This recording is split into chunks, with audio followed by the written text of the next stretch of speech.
Oui, je sais, beaucoup doivent se dire, oh là, qu'est-ce qui se passe à la façon foulard? C'est quoi ce changement?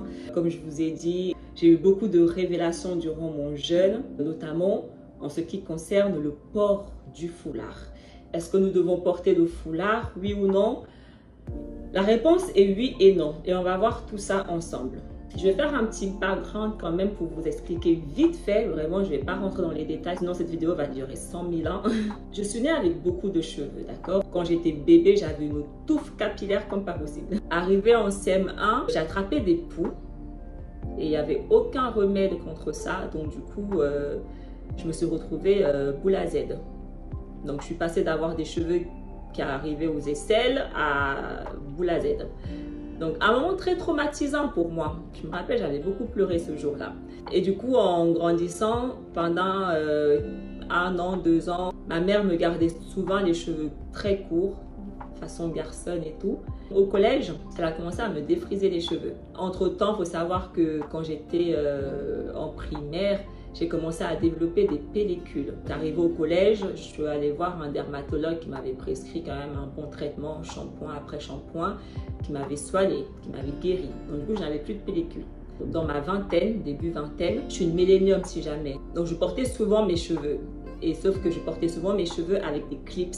Et sauf qu'en fait, ces clips ont commencé à me faire des trous sur la tête. Mais sauf que ce n'était pas seulement des trous que ça me faisait, j'ai commencé à développer un style de champignon sur la tête, des plaques trop bizarres.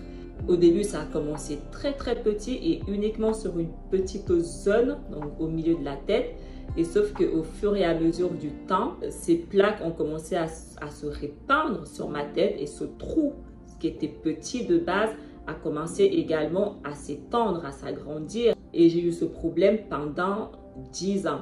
J'ai été soignée de ce problème une fois que je suis arrivée ici à Toronto, donc il y a quelques mois. Donc pendant 10 ans, j'ai traîné ce problème. Je suis allée voir entre-temps des dermatologues en France, des médecins. Je suis même allée jusqu'en Suisse. Personne ne pouvait me dire ce que j'avais. Certains me disaient que c'était un psoriasis que j'avais, d'autres me disaient que c'était une dermatite séborrhéique. J'en ai eu qui m'ont dit je sais pas et ils me prescrivaient des shampoings mais rien ne fonctionnait. Donc pendant 10 ans je me suis mangé ce problème et je me suis dit ok, est-ce que je vais réussir à soigner ce problème? Parce que si les médecins ne peuvent pas me dire ce que c'est, comment moi je vais réussir à savoir ce que c'est? Donc je ne pouvais plus porter mes cheveux. J'ai commencé à porter beaucoup de tresses et tout parce que j'étais chauve clairement.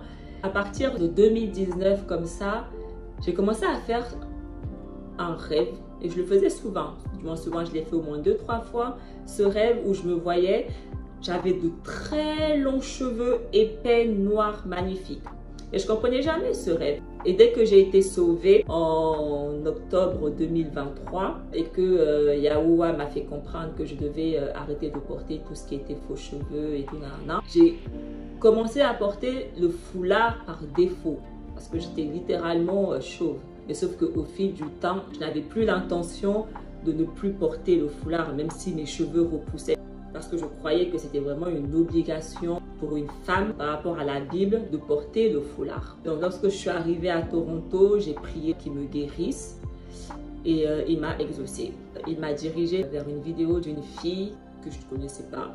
Et c'est là que j'ai compris qu'est-ce qui causait ce problème. Le champignon que j'ai, c'est un champignon banal que tout le monde a dans son cuir chevelu. Mais sauf que si on nourrit ce champignon, il se reproduit énormément. Et c'est ce que je faisais. Je nourrissais ce champignon avec tous les huiles, tous les produits que je mettais sur ma tête. Donc lorsque Yahuwah m'a fait comprendre la source de mon problème, on ne doit rien mettre sur notre cuir chevelu que du shampoing. Je suis allée voir un dermatologue ici à Toronto. Ils m'ont examiné, ils ont pris des particules de mon cuir chevelu, ils ont pris des particules de mes pellicules. Et lorsque le résultat est tombé, ils m'ont dit qu'en fait c'était juste un champignon basique qui se traite très facilement.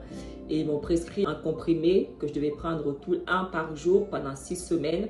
Et c'est ce que j'ai fait et j'ai retrouvé un cuir chevelu sain au bout de 10 ans. Donc j'ai été guérie de ce cuir chevelu et mes cheveux ont maintenant commencé à pousser. Ça y est, mes cheveux, ils ne tombent plus, ils poussent. Je suis maintenant guérie grâce à Yahuwah. J'ai commencé à faire ce rêve ces derniers temps-là. Je faisais ce rêve où je me voyais avec mes cheveux, je les portais attachés comme ça. Ils étaient beaux, ils étaient en bonne santé. 2-3 fois, j'ai fait ce rêve où je me voyais porter mes cheveux sans le foulard. Et je ne comprenais pas pourquoi je faisais ce rêve. Et petite parenthèse, au début, quand j'ai été sauvée, j'ai refait ce rêve où je me voyais avec de magnifiques longs cheveux. Sauf que ces cheveux, ils étaient plus noirs, mais ils étaient dorés, or. Donc j'ai compris que ok, il y a quelque chose avec mes cheveux et l'ennemi est en train de m'attaquer dessus. Mais je comprenais pas c'était quoi. Et ma soeur aussi avait rêvé de moi où j'avais de très longs cheveux magnifiques qui m'allaient trop bien. Et maintenant j'ai compris pourquoi. Et c'est le sujet de la vidéo. On va lire le 1 Corinthiens 11. Mais je veux que vous le sachiez. La tête de tout homme, c'est le Mashiach. La tête de la femme, c'est l'homme. La tête du Mashiach, c'est Yahuwah. Tout homme qui prie ou prophétise ayant quelque chose sur la tête fait honte à sa tête. Toute femme qui prie ou prophétise sans avoir la tête couverte fait honte à sa tête. C'est exactement comme si elle était rasée. En effet, si elle ne se couvre pas, qu'elle aille jusqu'à se faire tondre. Et si c'est une honte pour la femme d'être tondue ou rasée, qu'elle se couvre. L'homme, lui, ne doit pas se couvrir la tête parce qu'il est l'image et gloire de Yahuwah. Et la femme est la gloire de l'homme. Ce n'est pas l'homme, en effet, qui a été tiré de la femme, mais la femme qui a été tirée de l'homme. Et ce n'est pas l'homme qui a été créé à cause de la femme, mais la femme à cause de l'homme. C'est pourquoi la femme doit avoir sur la tête un signe de sa dignité à cause des Malak. D'ailleurs, dans le Adon, la femme n'est pas sans l'homme, ni l'homme sans la femme. En effet, de même que la femme a été tirée de l'homme, de même l'homme vient au monde par la femme. Et tout cela vient de Yahuwah. Jugez-en par vous-même. Est-il convenable qu'une femme prie Yahuwah sans avoir la tête couverte? Comme j'ai dit, si on n'a pas le Ruach HaKodesh, on ne peut pas comprendre un mot de ce que Paul raconte. Et c'était même mon cas au début où je ne comprenais pas trop, parce que je n'avais pas encore toutes les révélations. L'erreur que les gens ils font, c'est assimiler l'homme immédiatement avec le sexe masculin. Mais ils ne comprennent pas que Yahuwah a créé l'homme à son image. Est-ce qu'il a créé juste l'homme masculin ou il a créé l'homme masculin et féminin? Donc lorsque dans le hébreu, ça parle de l'homme, les femmes sont toujours incluses. Donc lorsque Paul ici, il parle de l'homme, il ne parle pas de l'homme masculin. Lorsqu'il parle de la femme, il ne parle pas de la femme dans le sens féminin. Il faut comprendre la profondeur. Voilà pourquoi c'est important de comprendre la racine. On ne peut pas venir lire le Nouveau Testament si on ne comprend pas la Genèse, le commencement. J'ai fait une vidéo où je vous parlais que représente Adam. Et lorsque Adam ne forme qu'un, il représente Israël. Mais lorsqu'il est séparé, donc il devient homme et femme, nous avons la maison de Juda, le royaume du sud et la maison du nord. Et on a vu ensemble que Adam, l'homme, représentait le royaume du nord. Et la femme, Ève, représentait le royaume du sud. Lorsqu'ils sont sans péché, lorsqu'ils sont à l'image de Yahuwah, ils sont au même niveau. Personne n'est supérieur à personne. Ils travaillaient tous les deux dans le jardin d'Éden. Adam, l'homme, s'occupait de la partie nord du jardin. Et Ève, elle s'occupait de la partie sud du jardin. C'est très important de comprendre ça. Donc lorsque Paul ici, il parle de l'homme et la femme, il parle de l'homme et la femme dans le sens Adam et Ève. Je ferai une vidéo où je parlerai de ça un peu plus tard, comme ça vous comprenez un peu mieux. L'homme représente le royaume du Nord. On comprend que là, le royaume du Nord a été sauvé en premier. Et le royaume du Sud sera sauvé en dernier. La femme sera sauvée en dernière. Donc ici, l'homme représente toutes les personnes qui font partie de l'assemblée de Yahusha. Lorsque tu es sauvé, lorsque tu as le Ruach HaKodesh, tu fais partie, tu deviens membre de l'assemblée de Yahusha. Que tu sois homme ou femme. Et lorsque tu deviens membre de l'assemblée de Yahusha, Yahusha devient ton chef. Donc tu dois maintenant honorer ton chef. Donc moi qui fais partie des 144 000, Yahusha est ma tête. Lorsque je me couvre les cheveux, alors que ma tête c'est Yahusha, je déshonore Yahusha. Donc toutes les personnes qui ne sont pas encore sauvées font partie de la femme. Tu dois te couvrir les cheveux. Homme comme femme. De la même manière que Yahusha qui est ma tête est mon enseignant, c'est de la même manière que moi qui suis votre tête, je suis votre enseignante. C'est l'ordre que Yahuwah a établi et on doit respecter cet ordre. Dès le moment où on commence à vouloir mettre du désordre, on n'est plus en accord avec lui. La manière que l'homme ne peut pas atteindre Yahuwah sans passer par Mashiach, de la même manière que la femme ne peut pas atteindre Mashiach sans passer par l'homme. Le baptême est obligatoire. Nous sommes là pour vous baptiser, pour vous enseigner. Donc si vous ne passez pas par nous, vous ne pouvez pas atteindre la lumière. Vous ne pouvez pas atteindre Mashiach. Est-ce que vous comprenez ce que j'essaie de vous dire? Et le fait de porter le foulard en tant que femme, c'est une manière de reconnaître et de dire « Oui, je suis encore dans la chair ». C'est une marque d'humilité envers Yahuwah. En plus, tu respectes l'ordre qu'il a établi. Donc, si vous ne respectez pas l'ordre que Yahuwah a établi, vous ne pouvez pas hériter de son royaume. On ne peut pas rejeter Yahusha. Il a été établi par Yahuwah. Dès le moment où on commence à l'écarter, on meurt. Donc, dès le moment où vous commencez à essayer d'écarter les 144 000 qui ont été établis, qui ont cette fonction établie par Yahusha, qui est établie par Yahuwah, le game il est over pour vous. Parce qu'ils ont ce rôle, cette autorité sur vous. Cette autorité leur a été donnée par Yahusha. C'est pour ça qu'il dit que celui qui ne vous accueille pas, ne m'accueille pas. Celui qui vous rejette, me rejette. Et si vous rejetez Mashiach, vous rejetez Yahuwah.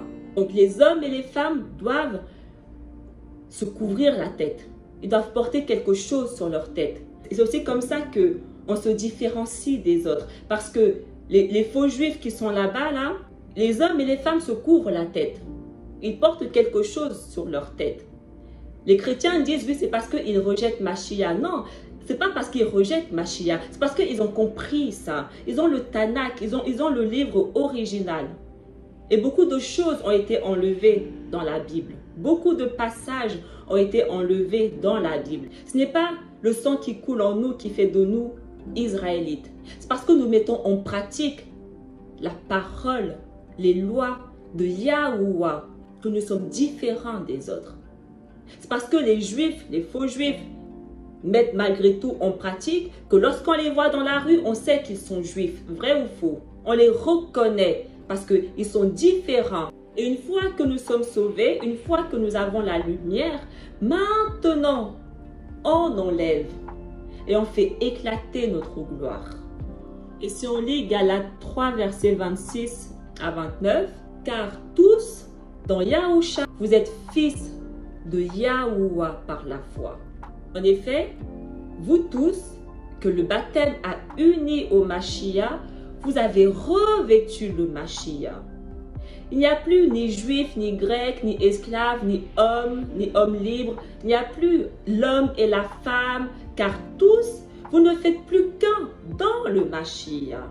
Et si vous appartenez au Mashiach, vous êtes de la descendance d'Abraham. Vous êtes héritier selon la promesse. Il n'y a plus homme, femme, juif, maison du nord, maison du sud. Il n'y a plus de ça. On forme tous une seule et unique maison. On redevient Israël. On redevient une seule nation, un seul royaume. On n'est plus divisé. Il n'y a plus la femme est soumise à l'homme. Une fois que nous sommes dans son assemblée, nous sommes tous au même niveau. 2 Corinthiens 3, le mystère de la mort, celui de la loi gravée en lettres sur des pierres, avait déjà une telle gloire que les fils d'Israël ne pouvait pas fixer le visage de Moïse à cause de la gloire pourtant passagère qui rayonnait de son visage.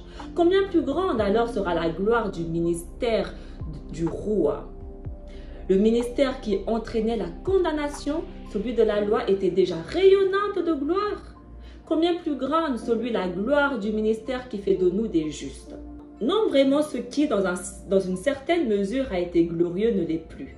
Parce qu'il y a maintenant une gloire incomparable. Si en effet ce qui était passager a connu un moment de gloire, combien plus ce qui demeure restera-t-il dans la gloire? Et puisque nous avons une telle espérance, c'est avec une grande assurance que nous nous comportons. Nous ne sommes pas comme Moïse qui mettait un voile sur son visage pour empêcher les fils d'Israël de voir la fin de ce rayonnement passager. Mais leurs pensées se sont endurcies. Jusqu'à ce jour, en effet, le même voile demeure quand on lit l'Ancien Testament. Il n'est pas retiré car c'est dans le Mashiach qu'il disparaît. Et aujourd'hui encore, quand les fils d'Israël lisent les livres de Moshe, un voile couvre leur cœur.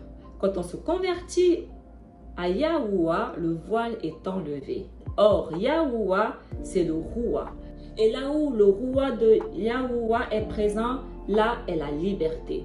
Et nous tous, qui n'avons pas de voile sur le visage, nous reflétons la gloire de Yahuwah. Nous sommes transformés en son image, avec une gloire de plus en plus grande par l'action de Yahuwah qui est Roi. Si je porte un foulard sur ma tête, je ne peux pas refléter la gloire de Yahuwah. C'est pour ça que l'ennemi essayait de me garder avec un foulard sur la tête, afin que je ne puisse jamais refléter cette gloire. Parce que si vous me voyez avec un voile sur la tête, un voile va rester devant vos yeux. C'est uniquement lorsque j'enlève mon voile que votre voile également est retiré. La manière dont j'imite Mashiach, c'est la même manière que vous devez m'imiter. Donc, comment vous m'avez vu me couvrir la tête, c'est comme ça que vous devez également vous couvrir la tête jusqu'à ce que vous fassiez partie maintenant de l'homme.